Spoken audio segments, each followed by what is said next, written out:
Hello everyone, welcome to hobbies with Harini. ఈరోజు నేను Iyengar bakery style masala toast ఎలా చేసుకోవాలో చూపిస్తాను. బెంగళూరులో అయ్యంగార్ బేకరీస్లో ఈ మసాలా టోస్ట్ చాలా ఫేమస్ అండి.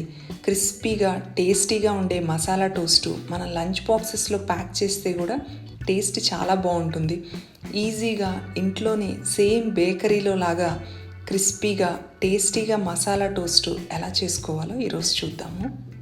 ఈ బ్రెడ్ టోస్ట్ చేయడం కోసం ప్యాన్ పెట్టుకుని దాని మీద ఒక 2 టేబుల్ స్పూన్స్ ఆయిల్ వేసి కొంచెంగా జీలకర్ర అలాగే ఆవాలు వేసి ఇవి 2 ఫ్రై అయ్యే వరకు బాగా వేయించుకోవాలి. ఆవాలు జీలకర్ర వేగినాక 2 మీడియం సైజ్ ఉల్లిపాయలని ఇలా స్లైసెస్ కింద కట్ చేసుకోవాలి. కొంచెం పెద్ద స్లైసెస్ కిందే కట్ చేసుకోండి.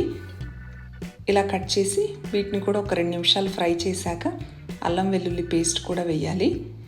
ఒక హాఫ్ క్యాప్సికము ఇలా చిన్న పీసెస్ కింద కట్ చేసి వేసుకుని అన్నీ కలిపి 1 నిమిషం ఫ్రై చేద్దాము.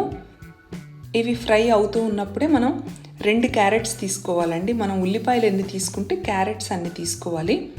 2 మీడియం సైజ్ క్యారెట్స్ తీసుకుని ఇలాగ గ్రేట్ చేసుకుని ఉల్లిపాయ క్యాప్సికమ్ మిక్స్చర్లోకి వేసి బాగా వేయించుకోవాలి.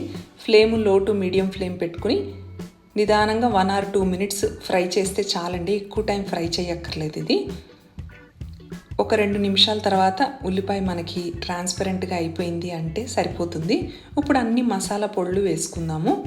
ఇందులోకి 1 teaspoon garam masala powder, అలాగే 1 టీ స్పూన్ జీలకర్ర పొడి, 1 teaspoon amchur powder, 1 teaspoon chilli powder, అలాగే 1 టీ స్పూన్ సాల్ట్ కూడా వేసి అన్నీ బాగా కలిసేటట్టు ఈ మిక్స్చర్లో మొత్తం మసాలాలంతా కలిసేటట్టు కలుపుకోవాలి.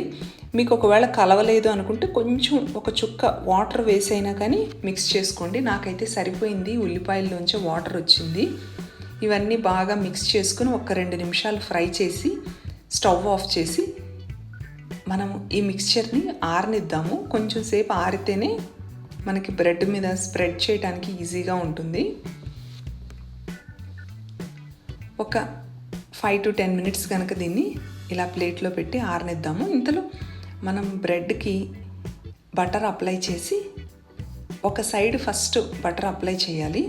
ఇలాగా ఫుల్గా బటర్ అప్లై చేసి ఒక ప్యాన్ తీసుకుని ఆ ప్యాన్ మీద ఇలా బ్రెడ్ స్లైసెస్ని కింద కూడా బటర్ వేసి లో ఫ్లేమ్లోనే వీటిని ఫ్రై చేయాలండి. బ్రెడ్ స్లైసెస్ని అలా ఫ్రై చేస్తేనే క్రిస్పీగా వస్తాయి. ఇలాగా ఒక 2 minutes ఫ్రై చేశాక వాటిని ఫ్లిప్ చేసి ఈ పై వైపు కర్రీ స్టఫింగ్ అంతా నీట్గా స్ప్రెడ్ చేసుకోవాలి. మీకు ఎంత కుదిరితే అంత అలాగా ఒక 2 టేబుల్ స్పూన్స్ అలాగా స్ప్రెడ్ చేసుకుంటే సరిపోతుంది. ఇలాగా ఫ్లేమ్ మాత్రం లో ఫ్లేమ్లోనే మనం ఈ బ్రెడ్స్ అన్నిటినీ ఫ్రై చేసుకోవాలి. మధ్యలో కొంచెంగా బటర్ కూడా వేసుకుంటే మనకి ఇంకా క్రిస్పీగా అవుతుంది. ఈ లైట్ గోల్డెన్ బ్రౌన్ కలర్ వచ్చే వరకు వెనక వైపు చెక్ చేసుకుంటూ ఫ్రై చేసుకోవటమేనండి. జస్ట్ ఒక 5 to 10 minutesలో బాగా క్రిస్పీగా ఫ్రై అయిపోతాయి. ఇప్పుడు లైట్ గోల్డెన్ బ్రౌన్ కలర్ వచ్చింది బ్యాక్ సైడ్. ఇవి తీసి మనం సర్వ్ చేసుకోవటమేనండి.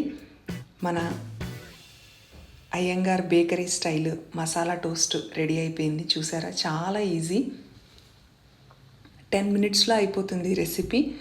మీరు ఈ స్టఫింగ్ కనుక ముందే రెడీ చేసి పెట్టుకుంటే కనుక ఫ్రిడ్జ్లో లంచ్ బాక్సెస్ ప్యాక్ చేసేటప్పుడు చాలా ఈజీగా ఉంటుంది. మార్నింగ్ హడావిడి లేకుండా. ఇదిగోండి, బ్యాక్ సైడ్ ఏమో ఇలాగా గోల్డెన్ బ్రౌన్ కలర్తో క్రిస్పీగా, పైవైపు ఏమో వెజిటబుల్ స్టఫింగ్. చాలా ఈజీగా చేసుకోవచ్చు ఇది. ఈ సింపుల్ అండ్ ఈజీ రెసిపీ మీకు నచ్చినట్లయితే లైక్ చేయండి, షేర్ చేయండి. రెసిపీ ట్రై చేసినట్లయితే ఎలా వచ్చిందో కామెంట్ చేయండి. నెక్స్ట్ టైం ఇలాగే ఇంకొక క్విక్ అండ్ సింపుల్ రెసిపీతో మళ్ళీ కలుద్దాం. Thank you.